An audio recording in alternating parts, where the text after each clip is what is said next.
নমস্কার, আপনারা দেখছেন বাংলা বার্তা ইউটিউব চ্যানেল। জানাবো আজকের বাছাই করা কিছু গুরুত্বপূর্ণ খবর। প্রধান সংবাদগুলি জানার আগে শুরুতেই দেখে নিন আজকের হেডলাইন।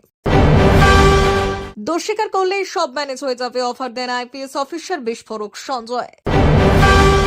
সরাসরি রাজ্যকে আর টাকা দেবে না কেন্দ্র, সরকারি প্রকল্পের জন্য এবার চালু হচ্ছে নতুন ব্যবস্থা। ফেব্রুয়ারিতে লক্ষ্মীর ভান্ডার আর ডিএ নিয়ে বড় ঘোষণা, বাজেটে প্রত্যাশার সুর চড়ছে। এবার কেন্দ্রীয় প্রকল্পের টাকা রাজ্যের হাতে নয়, নয়া পদক্ষেপের সংঘাত কেন্দ্র রাজ্য সম্পর্কে। বিশ্বের শক্তিশালী দেশগুলির নতুন তালিকায় চমকিত পুরো পৃথিবী। ভারতের স্থান দেখে চীন পাকিস্তান চমকে উঠল, বাংলাদেশ তীব্রভাবে কাঁপছে। আরজি করে নির্যাতিতার বাবার দয়ায় মুখ্যমন্ত্রী হননি মমতা, আপনি হুঙ্কার ফিরহাদের। বহুদিনের দাবি এবার বড় সিদ্ধান্ত নিল পশ্চিমবঙ্গ সরকার, জারি অর্থ দপ্তরের বিজ্ঞপ্তি। 26 নির্বাচনের আগেই নতুন অরাজনৈতিক মঞ্চ 15 দিনেই নিল একগুচ্ছ কর্মসূচি। 20 বছর পর হাইকোর্টে মিলল সুরাহা, আইসিডিএস এ নিয়োগের পথ খুলল। আসছি বিস্তারিত খবরে।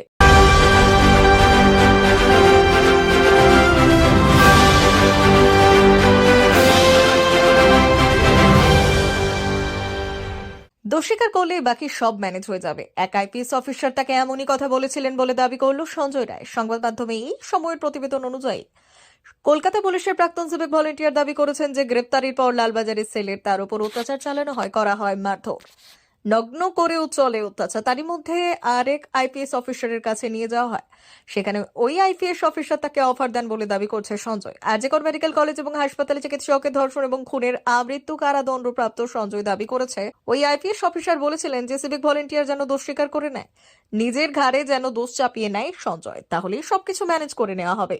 যদিও সেই প্রস্তাবে রাজি না হওয়ায় তাকে ফের মারধর করা হয় বলে দাবি করেছে সঞ্জয়। বিভিন্ন সরকারি প্রকল্পে বাংলার মানুষের প্রতি কেন্দ্রের বঞ্চনার অভিযোগ নতুন নয়। আবাস যোজনা থেকে শুরু করে 100 দিনের কাজ কিংবা গ্রামীণ সড়ক যোজনা সহ নানা প্রকল্পে বাংলার প্রাপ্য টাকা আটকে রেখেছে কেন্দ্র। বারবার এই অভিযোগ করেছে রাজ্যের শাসক দল তৃণমূল কংগ্রেস। তাই পশ্চিমবঙ্গবাসীর প্রাপ্য সেই টাকা নিজের কোষাগার থেকে দিয়েছে রাজ্য সরকার। বছর ঘুরলেই অর্থাৎ 2026 সালে রাজ্যে রয়েছে বিধানসভা নির্বাচন, তাই এই ভোট প্রাপ্তির আশায় নির্বাচনকে সামনে রেখেই এবার আবাস যোজনা এবং 100 দিনের প্রকল্পে বাংলার বরাদ্দ অর্থ দিতে পারে কেন্দ্রীয় সরকার। এবার তার জন্য এক নতুন ব্যবস্থা চালু করতে চাইছে তারা, যার ফলে এবার থেকে কেন্দ্রের অর্থ সাহায্যে চলা প্রকল্পের টাকা সরাসরি আর রাজ্যের হাতে পাঠাতে হবে না। কেন্দ্রের নরেন্দ্র মোদী সরকারের দেওয়া ওই টাকা সরাসরি জমা হবে উপভোক্তাদের ব্যাংক অ্যাকাউন্ট অথবা সংশ্লিষ্ট দপ্তরের অ্যাকাউন্টে। সারা দেশে এক দেশ এক ভোট এবং এক দেশ রেশন চালু করতে চাইছে কেন্দ্রীয় সরকার। সূত্রের খবর, এবার এই সরকারি প্রকল্পগুলির জন্য এক অ্যাকাউন্ট ব্যবস্থা চালু করতে চাইছে কেন্দ্রীয় সরকার। আর এমনটা চালু হলে এবার থেকে কেন্দ্রের অর্থ সাহায্যে চলা প্রকল্পগুলির অর্থ আর রাজ্যের হাতে পাঠাবে না মোদী সরকার। আর এই নিয়ে এবার নতুন করে সংঘাতে নেমেছে কেন্দ্র এবং রাজ্য সরকার। মমতা বন্দ্যোপাধ্যায়ের সরকারের অভিযোগ, এমনিতেই বিভিন্ন প্রকল্পে বাংলার বরাদ্দের টাকা কেন্দ্র আটকে রেখেছে, তার উপর নতুন করে এই এক অ্যাকাউন্ট ব্যবস্থা চালু করা হলে দেশের যুক্তরাষ্ট্রীয় কাঠামোর মূলে আঘাত লাগবে। আর এই ব্যবস্থা চালু হলে কেন্দ্রীয় সরকারের কোন প্রকল্পের টাকাতে রাজ্যের আর কোনো নিয়ন্ত্রণ থাকবে না। এমনকি কোনো প্রকল্পে রাজ্য সরকার অর্থ বরাদ্দ করলেও তার উপরে চলবে কেন্দ্রের নজরদারি। আর এই নজরদারি অপছন্দ নবান্নে। তাই রাজ্যের অর্থমন্ত্রী চন্দ্রিমা ভট্টাচার্য এই প্রসঙ্গে বলেছেন, 100 দিনের কাজ, আবাস যোজনার মতো প্রকল্পের টাকা কেন্দ্র আটকে রাখার জেরে রাজ্য নিজেদের অর্থের প্রকল্পগুলি চালাচ্ছে। আর মাত্র কয়েকদিন পরেই রাজ্য সরকার পেশ করবে বাজেট। শোনা যাচ্ছে চলতি বছর বাজেট পেশ হতে পারে 12 ফেব্রুয়ারি, যদিও সরকার এখনো পর্যন্ত আনুষ্ঠানিকভাবে কোনো কিছু ঘোষণা করেনি। রাজ্য সরকারের পক্ষ থেকে বাজেট পেশ করতে পারেন স্বাধীন দায়িত্বপ্রাপ্ত অর্থমন্ত্রী চন্দ্রিমা ভট্টাচার্য। মমতা বন্দ্যোপাধ্যায় জেলা সফর থেকে ফিরলেই বাজেট অধিবেশন নিয়ে ঘোষণা করা হতে পারে। আর এই বছরই তৃতীয় মেয়াদের মমতা বন্দ্যোপাধ্যায়ের সরকার শেষ পূর্ণাঙ্গ বাজেট পেশ করবে, কারণ আগামী বছর বিধানসভা নির্বাচন, তাই অন্তর্বর্তীকালীন বাজেট পেশ করা হবে। বর্তমানে রাজ্য সরকার 37টি জনমুখী প্রকল্প চালায়, তাই সেই প্রকল্পগুলিতে আর্থিক বরাদ বৃদ্ধি করতে এবং উপভোক্তার সংখ্যা বৃদ্ধি করা হবে কিনা তাই নিয়েও জল্পনা চলবে। রাজ্যের সব থেকে জনপ্রিয় প্রকল্প লক্ষ্মীর ভান্ডার। বর্তমানে এই প্রকল্পে সাধারণ শ্রেণীর মহিলারা 1000 টাকা পান। আগামী দিনে টাকার অঙ্ক আরও বাড়তে পারে বলে শোনা যাচ্ছে। বাজেটে এই নিয়ে ঘোষণা থাকতে পারে বলেও আশা করছেন মহিলারা। লোকসভা ভোটের আগে লক্ষ্মীর ভান্ডার প্রকল্পের টাকা বাড়িয়ে দ্বিগুণ করেছিলেন মমতা বন্দ্যোপাধ্যায়। আর সেই কারণেই বিধানসভা ভোটের আগেও এই প্রকল্পের টাকা বৃদ্ধি করে 2000 টাকা করা হতে পারে বলে অনুমান করা হচ্ছে। যদিও জল্পনা অনুদানের টাকা 3000 হয়ে যেতেও পারে। রাজ্যের আবাস প্রকল্পে অনুমোদিত তালিকায় 11 লক্ষ উপভোক্তাকে টাকা দেওয়ার কাজ প্রায় শেষের পথে। এই অবস্থায় নতুন প্রায় 1 লক্ষ উপভোক্তাকে এই বৃত্তে সংযুক্ত করার সিদ্ধান্ত নিয়েছে রাজ্য। আপাতত 8টি জেলার জন্য অতিরিক্ত এই উপভোক্তাদের সংযুক্ত করার সিদ্ধান্ত নেওয়া হয়েছে। আধিকারিকদের একাংশের অনুমান, কঠোর যাচাইয়ের পরেও টাকা পাঠানোর আগে শেষ মুহূর্তে পুনর্যাচাই চলছে। তাতে কিছু সংখ্যক উপভোক্তা বাদও যাচ্ছেন জেলায় জেলায়।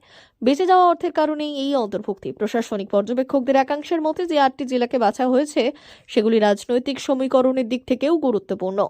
কেন্দ্রীয় বরাদ্দ না আসায় ডিসেম্বর থেকে আবাস উপভোক্তাদের লক্ষ্যে যাদের বাড়ি ভেঙেছে প্রাকৃতিক কোনো বাড়ি তৈরির জন্য প্রথম কিস্তির বরাদ্দ নিজস্ব তহবিল থেকে দেওয়ার কাজ শুরু করেছে রাজ্য। লোকসভা ভোটের আগে এই প্রতিশ্রুতি দেওয়া হয়েছিল। প্রশাসনিক সূত্রের দাবি, আবাস প্রকল্পের তালিকায় মোট প্রায় 28 লক্ষ উপভোক্তার নাম ছিল। তাদের মধ্যে 11 লক্ষ উপভোক্তা তালিকাকে 2022 সালের নভেম্বরে অনুমোদন দিয়েছিল কেন্দ্র। বাকি প্রায় 17 লক্ষ উপভোক্তার মধ্য থেকেই নতুন বরাদ্দ দেওয়ার সিদ্ধান্ত হয়েছে। পঞ্চায়েত মন্ত্রী প্রদীপ মজুমদার বললেন, উপভোক্তাদের সংখ্যায় যে ব্যবধান তৈরি হয়েছিল তা পূরণ করার জন্যই পিডব্লিউডি থেকে কিছু উপভোক্তাকে অন্তর্ভুক্ত করা হয়েছে। মোট সংখ্যাটা যাতে 12 লক্ষই থেকে যায়, যা রাজ্য সরকার ঘোষণা করেছিল। 100 দিনের কাজের টাকা, গ্রাম সড়ক যোজনার টাকা, আবাস যোজনার টাকা, স্বাস্থ্য মিশনের টাকা সহ নানা প্রকল্পের টাকা বাংলা পায়নি। কেন্দ্রীয় সরকার তা আটকে রেখেছে বলে তৃণমূল কংগ্রেস সরকারের অভিযোগ। আর সেই টাকা রাজ্য সরকার নিজের কোষাগার থেকে দিয়েছে। সেখানে এবার কেন্দ্রীয় প্রকল্পের টাকা দেওয়ার ক্ষেত্রে নতুন একটি পথ বেছে নিতে বলেছে সূত্রের খবর। এক দেশ এক ভোট, এক দেশ এক রেশন, এসব যখন করতে চাইছে কেন্দ্রীয় সরকার, তখন কেন্দ্রীয় প্রকল্পেও এক অ্যাকাউন্ট ব্যবস্থা চালু করতে চাইছে কেন্দ্র বলে সূত্রের খবর। আর এটা করলে কেন্দ্রের অর্থ সাহায্যে চলা প্রকল্পের টাকা আর সরাসরি রাজ্যের হাতে দেবে না নরেন্দ্র মোদীর সরকার, বরং টাকা সরাসরি জমা পড়বে উপভোক্তার ব্যাংক অ্যাকাউন্ট অথবা সংশ্লিষ্ট দপ্তরের অ্যাকাউন্টে। এখন এটা নিয়ে শুরু হয়েছে কেন্দ্র রাজ্য বিতর্ক, যার সংঘাতের বাতাবরণ তৈরি করছে। মমতা বন্দ্যোপাধ্যায়ের সরকারের অভিযোগ, একে তো বিভিন্ন প্রকল্পের বাংলায় বরাদ্দ কেন্দ্র আটকে রেখেছে, তার উপর নতুন করে এক অ্যাকাউন্ট ব্যবস্থা চালু করলে দেশের যুক্তরাষ্ট্রীয় কাঠামোর মূলে আঘাত লাগবে। এই ব্যবস্থা চালু হলে কোনো প্রকল্পের টাকাতেই রাজ্যের আর কোনো নিয়ন্ত্রণ থাকবে না। এমনকি কোনো প্রকল্পে রাজ্য সরকারের অর্থ বরাদ্দ থাকলেও খরচে সরাসরি নজরদারি করবে কেন্দ্র। গ্লোবাল ফায়ার পাওয়ার 2025 সালের জন্য বিশ্বের সবথেকে শক্তিশালী দেশগুলির সামরিক শক্তির র্যাঙ্কিং নিয়ে তার নতুন তালিকা প্রকাশ করেছে। এই তালিকায় মোট 145টি দেশ অন্তর্ভুক্ত হয়েছে। আপনাদের জানিয়ে রাখা যাক, সামরিক শক্তির এই র্যাঙ্কিং সামরিক ইউনিটের সংখ্যা, আর্থিক অবস্থা, লজিস্টিক ক্ষমতা এবং ভৌগোলিক পরিস্থিতি সহ বিভিন্ন দিক বিবেচনা রেখে বিশ্বের দেশগুলির সামরিক সক্ষমতা মূল্যায়ন করে। এই র্যাঙ্কিংয়ে কোনো বড় পরিবর্তন হয়নি। আমেরিকা, রাশিয়া এবং চীন এখনও শীর্ষস্থানগুলিতে রয়েছেন। আমেরিকা প্রথম স্থানে, রাশিয়া দ্বিতীয় স্থানে এবং চীন তৃতীয় স্থানে রয়েছে। এই দেশগুলির মধ্যে সামরিক শক্তির ক্ষেত্রে বিশেষ কোনো পরিবর্তন দেখা যায়নি, যা প্রমাণ করে যে বৈশ্বিক সামরিক শক্তিতে তাদের স্থান বজায় রাখতে সক্ষম। আর যদি ভারতকে নিয়ে কথা বলা হয়, তবে বা চতুর্থ স্থান অর্জন করেছে। এছাড়াও 2024 সালের র্যাঙ্কিং এর মতো এই বছরও এই দুটি দেশের অবস্থানে কোনো পরিবর্তন হয়নি, যা প্রমাণ করে যে ভারত এবং দক্ষিণ কোরিয়ার সামরিক ক্ষেত্রে তাদের অবস্থান দৃঢ়ভাবে বজায় রেখেছে। আরজি করের নির্যাতিতা পরিবারের দয়ায় মুখ্যমন্ত্রীর কুর্সিতে বসে নেই মমতা বন্দ্যোপাধ্যায়, এমনই মন্তব্য করলেন পশ্চিমবঙ্গের মন্ত্রী তথা কলকাতার মেয়র ফিরহাদ হাকিম। আরজি কর মেডিকেল কলেজ এবং হাসপাতালে চিকিৎসকের ধর্ষণ এবং খুনের ঘটনার প্রেক্ষিতে মুখ্যমন্ত্রী মমতা বন্দ্যোপাধ্যায় ইস্তফা দাবি তোলেন নির্যাতিতার বাবা। পাল্টা ফিরহাদ দাবি করেছেন, অন্য কারো পাল্লায় পড়েছেন চিকিৎসকের বাবা, তাকে দিয়ে রাজনীতি করানো হচ্ছে, আর তাকে দিয়ে যা বলানো হবে সেটাই যদি বলে দেন, তাহলে আরজি করে নির্যাতিতা পরিবারের ওপর থেকে সাধারণ মানুষের সহানুভূতি উঠে যাবে বলে সতর্ক করে দেন ফিরহাদ। রাজ্যের মন্ত্রীর কথায় অত্যন্ত সহানুভূতি আছে ওনার, কিন্তু তা বলে পুত্রী শোকে এমন কিছু বলা উচিত নয় যেখানে ওনার এখতিয়ারের মধ্যে পড়ে না। উনি এখন গিয়ে বলছেন যাদের পাল্লায় পড়েছেন ওনারা পলিটিক্স করছেন তাকে নিয়ে, এটা ঠিক নয়। মুখ্যমন্ত্রী ওনার দয়ায় বা যে বামপন্থী দলগুলি আছে, মুখ্যমন্ত্রী ওই পদে বসে নেই, মুখ্যমন্ত্রী বসে আছেন নিজের ক্ষমতার হয়ে সওয়াল করে ফিরহাদ আরও অন্যান্য কথার পরিপ্রেক্ষিতে অন্যান্য মন্তব্য করেছেন।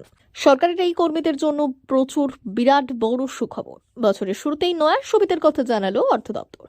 সম্প্রতি নিয়ে বিজ্ঞপ্তি প্রকাশ করা হয়েছে। রাজ্যের অস্থায়ী চুক্তিভিত্তিক এবং দৈনিক ভাতার কর্মীদের অবসরের সময় এককালীন আর্থিক অনুদান পান।